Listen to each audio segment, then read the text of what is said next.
नहीं जुबैर साहब, आपने देखिए ना, इशू मेरा डिस्कस किया एक वहां पे। पॉइंट ऑफ व्यू नहीं, इनको मैं आपको भागने नहीं बताता हूं। देंगे इस दफा, मेरा इनसे एक पॉइंट ऑफ पूछें। व्यू नहीं है जुबैर साहब, आपने ये सर, इशू जो मरियम आप का और नवाज शरीफ का वहां डिस्कस किया उस मीटिंग में। हाँ मैंने किया, लेकिन मेरे फिर पूरी बात तो सुन लेना। आप आईएसपीआर की तरह आधा बात ना करवाए ना। मैं ये कह रहा हूँ, आपने बात एक मेरा आपने पॉइंट ऑफ व्यू है। आपने क्या डिस्कस अरेस्ट माय किया? केस, यही मैं कहना चाह रहा हूँ कौन सा। हाँ आपने मुझे वहां क्या बोलने तो सवाल देना किया सर। होगा? वहां मरियम की तबीयत का तो नहीं बताया सर होगा ना, जी, केस की बात ही की होगी और नवाज शरीफ के केस की बात की होगी। तो सर आप सवाल पूछ रहे, इतना लोडेड क्वेश्चन पूछे, तो जवाब भी जरा मुझे देने दें। पहली बात तो ये है कि मेरा एक पॉइंट ऑफ व्यू है और उधर से एक पॉइंट ऑफ व्यू है। 7 घंटे की मुलाकात थी, ट्रांसक्रिप्ट रिलीज करते, ट्रांसक्रिप्ट रिलीज करते हैं पूरी कौम के सामने, और पता चल जाएगा कि कौन सच बोल रहा है कौन झूठ बोल रहा है। ट्रांसक्रिप्ट रिलीज कर देना, मैं तो कह रहा हूं टीवी पर, क्योंकि मैं तो जो भी कहूंगा वो मैं हो सकता है तोड़ मरोड़ के पेश करूं, वो जो कहेंगे वो अपने पॉइंट ऑफ व्यू से कहेंगे। ट्रांसक्रिप्ट उनके पास है, वो रिलीज कर आप दे मुझे 7 अपने घंटे लफ्जों में तो बता क्या दें कि गुफ्तगू हुई थी। आपने क्या वहां कहा कि मरियम के केस और नवाज शरीफ के केस मैं सियासत बता में इनका रोल गुंजाइश पैदा मैं करें, या आपको आपकी तरफ से तजवीज आई? पहली बात तो ये है कि मैंने ये कहा था कि फौज हम सलूट करते हैं, एहतराम करते हैं, हम फ़ख्र है हमें उनका, लेकिन जहाँ सियासी मामलात हैं उसमें उसको न्यूट्रल होना चाहिए।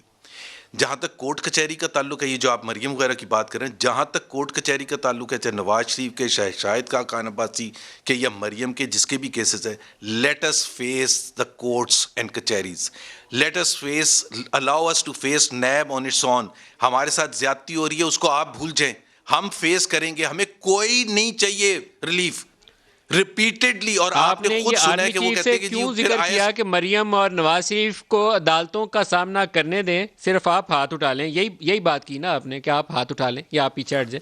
हाँ, क्योंकि इसका कॉन्टेक्स्ट है ना नदीम, इसका कॉन्टेक्स्ट ये है कि मैं गया था, अगर मुझे कोई रिलीफ चाहिए होता तो मैं 2-3 साल में बहुत मौके आए थे, जब जेल हुआ, इलेक्शन हुए, जो भी चीज़ें होती रही, डिस्क्वालिफिकेशन, तो मैं जा सकता था।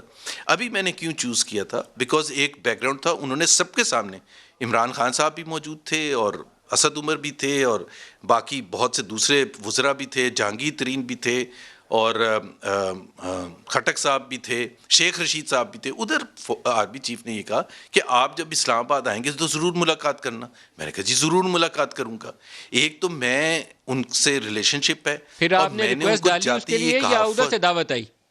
फिर आपने रिक्वेस्ट डाली उसके नहीं, बाद उन्होंने उधर से कहा कॉल आई आपको? देखें, ये तो आप एक अजीब तरह से बात कर रहे हैं। मैंने उनको जाके बता दिया उनके स्टाफ को कि मैं इस्लामाबाद आया हूँ, उधर से आ गया कि आप फलाने दिन फलाने वक्त में आ जाए। दूसरी बात यह है कि जैसे ही मैं आपने गया, एक दावा किया था कि मेरी हाल-ए-वाल के 40 साल बाद, से दोस्ती है उनसे, तो मुझे किसी ने इतना मेरी लंबा है, मैसेज लिख के भेजा मेरी कि है। 40 साल की एक कोई तो दोस्ती बात नहीं सुने है, नदीम एज मलिक का भी साहब, आपस में बहुत फर्क है। और उन्होंने कहा कि कोई 85 किसने 86 कहा में है? कोई क्रिकेट का मैच था, वहां दोनों की आपस में मुलाकात हुई थी, उसके बाद असद उमर के बेटे की शादी पे दूसरी मुलाकात हुई, कोई 40 साल की दोस्ती नहीं है। ये मुझे अच्छा, इतना अब लंबा मैं उन्होंने आपको एक बता मजमून लिख देता के हूँ, भेजा अब किसी आपको ने। बता देता हूँ। नहीं, एक सेकंड।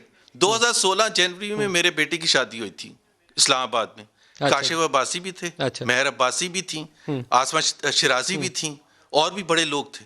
एक हाजिर सर्विस था, 5 साल पहले की बात है, एक हाजिर सर्विस था, और सब जानते हैं। मैंने तो नाम ये आपको वो लेके आपके बता दिए। लेट्स नॉट गो इनटू वो दैट। आपके इससे क्या दोस्त फर्क पड़ता है?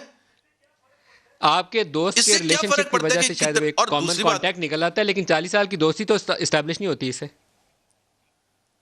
40 यार बात सुने, मेरे बेस्ट फ्रेंड जो जिनके पास मैं ठहरता हूं, उनके ये फर्स्ट कजन है, और what difference does it make? अच्छा चलिए, नई दोस्ती थी मेरी, तो फिर मुझे किस हैसियत में बुलाया था? देखिए मल साहब, दिलचस्प मुझे बात किस ये है, हैसियत मैं में लेकिन ये बुलाया बड़ी था? मजे और की नदीम स्टोरी मलिक है। साहब, जुबैर साहब को मेरा नदीम इंटरप्ट मलिक करने साहब, का दिल नहीं है, क्योंकि ये लास्ट बट कहानी जो नॉट है द हमारी लीस्ट, सियासत पे रूट पे लास्ट रही है बट बड़ी। Not the least, Nadeem, last but not the least, आपको सर वो अच्छा एक वो लगेगा पीटीवी के कि प्रोड्यूसर मैं हुआ करते थे 50 तस्वीरें, जुबैर साहब, सुन तो लें, पीटीवी के सुन तो प्रोड्यूसर लें, हुआ करते थे, शायद 50, वो रफीक बड़ाई साहब थे, शायद रफीक बड़ाई साहब से थे ना, उनके वो साहबजादे हैं जिनका सुन आपस में वो सुन लें रिलेशनशिप सर, है, कुछ ऐसा ही सुन है ना? लें नदीम, 50 तस्वीरें अगर मैं ट्वीट कर दूं उठा के, क्या होगा? तहलका मिचेगा या नहीं मिचेगा? किसके लिए एम्बैरेसमेंट? मेरे लिए होगी।